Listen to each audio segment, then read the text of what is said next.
अस्सलाम वालेकुम। आज हम जिस टॉपिक के बारे में बात करेंगे एलएलबी पार्ट 3 कॉन्स्टिट्यूशन लॉ हमारा सब्जेक्ट है और इसमें हमारा टॉपिक है the president in US constitution. हम यूएस कॉन्स्टिट्यूशन कर रहे थे, उसके लिए हम आज प्रेसिडेंट को देखेंगे, इसकी पावर्स क्या होती हैं, इसके अपॉइंटमेंट कैसे होता है, उसको रिमूव कैसे किया जाता है। The American president is a very popular figure in his country and he is the one of the most powerful personality in present day in international world. ठीक है, जो अमेरिकन प्रेसिडेंट होता है वो पॉपुलर फिगर होता है अपने country में भी, और जो बाहर के ममालिक हैं जैसे कि वर्ल्ड में, पूरे वर्ल्ड में भी एक पावरफुल पर्सनैलिटी है, क्योंकि अमेरिका एक सुपर पावर है और इसका जो प्रेसिडेंट होगा उसको एक अहम शख्सियत तो माना जाता है। He is head of the state as well as the government. ठीक है, वो हेड ऑफ द स्टेट भी है और गवर्नमेंट भी है। जैसे हमारे पास तो जैसे हेड ऑफ गवर्नमेंट, वहाँ पे जब हेड ऑफ द स्टेट की बात करते हैं तो प्रेसिडेंट आ जाता है, और हेड ऑफ द गवर्नमेंट की बात करते हैं तो प्राइम मिनिस्टर आ जाते हैं। ठीक है, तो he is also the national leader. ठीक है, उस नेशनल लीडर भी the constitution clear the article 2 the executive power shall be vested in the president of US. ठीक है, आर्टिकल 2 कहता है कि जो प्रेसिडेंशियल पावर्स हैं, जो एग्जीक्यूटिव पावर्स हैं, वो सारी प्रेसिडेंट के पास हैं। He should hold office for a term of 4 years. ठीक है, वो अपना ऑफिस होल्ड करेगा 4 साल के लिए। क्वालिफिकेशन की अगर हम बात करें, any citizen can be president of the E field following requirements. ठीक है, सबसे पहले वो ये है कि उसके 35 ईयर्स से कम नहीं होना चाहिए। ठीक है, 35 ईयर्स एज उसकी होनी चाहिए। He must be natural born citizen of USA. ठीक है, नेचुरल बॉर्न होना चाहिए, ना कहीं से माइग्रेट वगैरह करके, नेचुरल बॉर्न वहीं पे पैदा हुआ होना चाहिए। और candidate must have resident 14 years with in country. ठीक है, वो उस कंट्री के अंदर उससे 14 साल से रह रहा हो, 14 साल तकरीबन वो उस कंट्री में रहा हो। अब अगर हम टेन्योर और मेथड ऑफ इलेक्शन की अगर बात करें, president should hold office for a term 4 years. ठीक है, and US president and vice president are elected through the electoral college. ठीक है, अब जो इसका होता है कि electoral college people elect members of electoral college and they elect. ठीक है, अब इसका होता है कि हर स्टेट्स के अंदर लोग जो है ना अपने जो 50 स्टेट्स हैं उनकी, ठीक है, उसके अंदर लोग अपने नुमाइंदे इलेक्टोरल कॉलेज के नुमाइंदे मुंतखब करते हैं। ठीक है, और वो नुमाइंदे जो इलेक्टोरल कॉलेज बनता है उसके नुमाइंदे जो प्रेसिडेंट को इलेक्ट करते हैं। मतलब डायरेक्टली लोग नहीं करते, पर यही समझा जाता है कि लोगों ने उन्हें इलेक्ट किया, क्योंकि लोग बंदे इलेक्ट कर रिप्रेजेंट अपने रिप्रेजेंटेटिव इलेक्ट करते हैं, रिप्रेजेंटेटिव जो होते हैं वो आगे आगे प्रेसिडेंट को इलेक्ट करते हैं। पावर्स एंड फंक्शंस की अगर बात है, US president is the most powerful executive of the world. ठीक है, मोस्ट पावरफुल है। ठीक है, he exercise the greatest among the amount of power. ठीक है, इसकी ग्रेटेस्ट पावर होती है। He is the chief formulator of the public policy का चीफ फार्मूलेटर भी होता है, the leader of the majority party and the chief spokesman of the US foreign relation. अब फॉरेन रिलेशन भी जितने होते हैं वो यही संभालता है। सबसे पहले एग्जीक्यूटिव पावर्स की अगर हम बात करें, सबसे पहले चीफ एडमिनिस्ट्रेटर होता है। ठीक है, the president is the chief, he has responsible to take care of the laws faithfully enacted. ठीक है, वो उसे देखना है कि जो लॉज हैं वो फेथफुली इनेक्टेड हो रहे हैं। अब इसमें इसके असिस्टेंस के लिए कुछ लोग होते हैं, ये बिल्कुल नहीं होता मज़े, इसके असिस्टेंस के लिए इसके सेक्रेटरी वगैरह होते हैं, सेक्रेटरी ऑफ द स्टेट्स वगैरह सारे।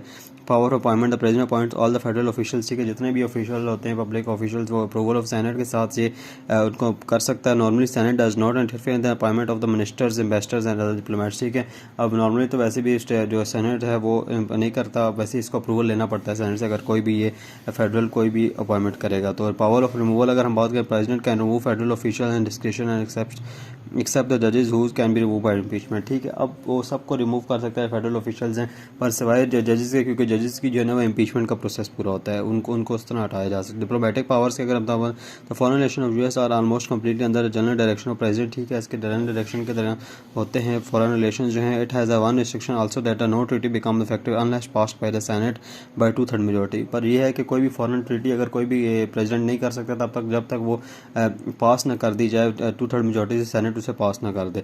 ही has a sole power to recognise और रिजेक्ट द न्यू स्टेट्स। ठीक है, इसके पास पावर है कि जो न्यू स्टेट्स बन रही हैं उनको रिकॉग्नाइज करे, रिजेक्ट करे। These function assist by the secretary of the state. ठीक है, इस फंक्शन के इसके पास सेक्रेटरी ऑफ द स्टेट होते हैं। इसके बाद हम लोग जो बात करेंगे इसके रोल हम देखेंगे, रोल इन वॉर और डिफेंस। ठीक है, the president is responsible for the defence of the country. ठीक है, defence of the country. He is the chief executive and supreme commander of military. ठीक है, मिलिट्री का जो सुप्रीम कमांडर भी ये होता है। ठीक है, appoints the large number of high military official. ठीक है, जैसे चीफ आर्मी स्टाफ हो गया, ऐसे लोगों को भी अपॉइंट करता है। Although declaration of war is the matter of the Congress. ठीक है, डिक्लेरेशन ऑफ वॉर जो है ना मैटर तो वैसे कांग्रेस का है, बट द प्रेसिडेंट में क्रिएट। ठीक है, पर वो ऐसी सिचुएशन बना सकता है जिसमें वॉर को अनअवॉइडेबल करार दिया जाए, मतलब जिसमें वॉर होनी होनी हो, जिसमें ऐसी कोई सिचुएशन बना सकता है। लेजिस्लेटिव पावर्स की अगर हम बात करें, सबसे पहले हमारे पास मैसेजेस आएंगे। The president send a comprehensive message at the time of beginning of the every session. ठीक है, हर सेशन के पहले एक मैसेज सेंड करता है कांग्रेस को। ठीक है, the message includes all the proposal items of the opinion of the president to require the consideration of Congress. इसके अंदर कुछ ऐसे मैटर्स होते हैं जिनके ऊपर इसके प्रपोज करता है कि कांग्रेस के इसके ऊपर कंसिडरेशन होनी चाहिए। He send message regarding law making. ठीक है, लॉ मेकिंग के रिगार्डिंग ये भेजता है। He also send message regarding the procedure of the Congress and also send special special message, किसी भी स्पेशल टाइम पे अगर कोई स्पेशल ओकेजन इमरजेंसी वगैरह आ गई है तो इसने कोई लॉ मेकिंग में कुछ ऐसा करवाना है तो ये मैसेज कर देते हैं, उनको मैसेज भिजवाता है कांग्रेस को।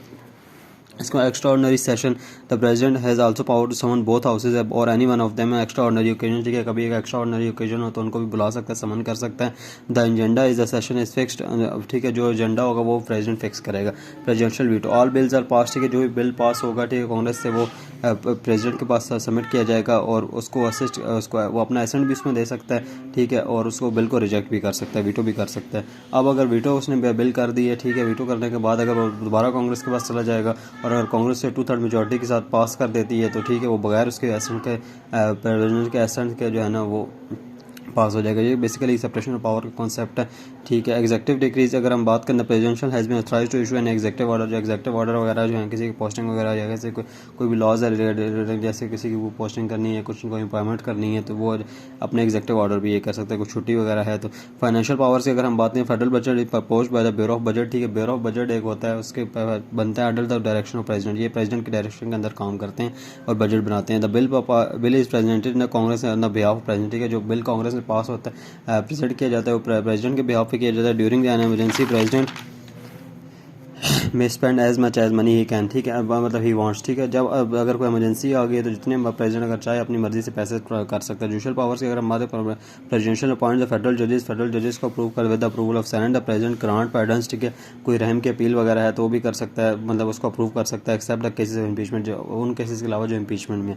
इम्पीचमेंट अगर प्रेसिडेंट की देखेंगे, प्रेसिडेंट की इम्पीचमेंट होती है किस तरह, according to US constitution president shall be remove from the office impeachment on the conviction of treason, ठीक है, कोई गद्दारी इसने की हो, बैबरी की हो, रिश्वत ली हो, हाई क्राइम्स को की हो, मेड रेमेंट्स को किए हों उसने तो तब उसके बाद उसको हो सकते हैं। प्रोसीजर ऑफ इम्पीचमेंट के अगर प्रोसीजर ऑफ इम्पीचमेंट अगर हम देखें, द हाउस से representative adopt a resolution articles of the charging president certain high crimes, ठीक है, अब एक रेजोल्यूशन पास होती है हाउस ऑफ रिप्रेजेंटेटिव में, ठीक है, और वो रेजोल्यूशन आती है कि आर्टिकल्स उसमें होते हैं कि उसमें इम्पीचमेंट के आर्टिकल्स बताए जाते हैं, चार्ज किया जाता है प्रेसिडेंट को कि इसने जी ये जो क्राइम किए हैं और चूज़ किया जाता है, choose the leader to the directs the prosecution before the Senate, ठीक है, और ऐसे एक लीडर चूज़ किया जाता है जो कि प्रोसिक्यूट करता है उसको प्रेसिडेंट प्रोसिक्यूट करता है सेनेट के अंदर, ठीक है, और which act the judicial tribunal of the impeachment, ठीक है, और सेनेट जो है वो एक ट्रायल कोर्ट की तरह काम करता है, जैसे जुडिशल ट्रिब्यूनल की तरह काम करता है इम्पीचमेंट के लिए। द सेनेट में कन्विक्ट प्रेसिडेंट 2/3 मेजॉरिटी, अगर वो 2/3 मेजॉरिटी से उसको पास कर दे तो उसको इम्पीचमेंट हो जाती है।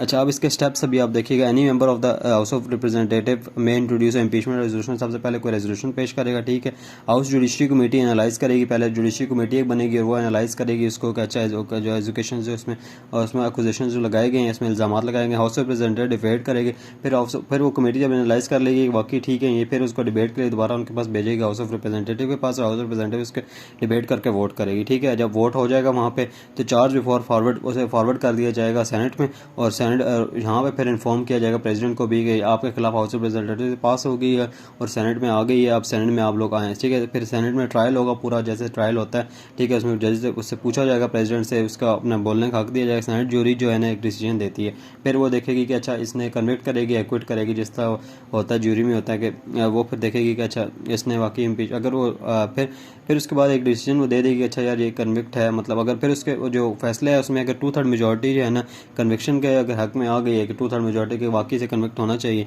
तो उसका रिमूवल हो जाएगा ऑफिस से और वो इम्पीचमेंट पूरा कंप्लीट हो जाएगी। Thank you very much.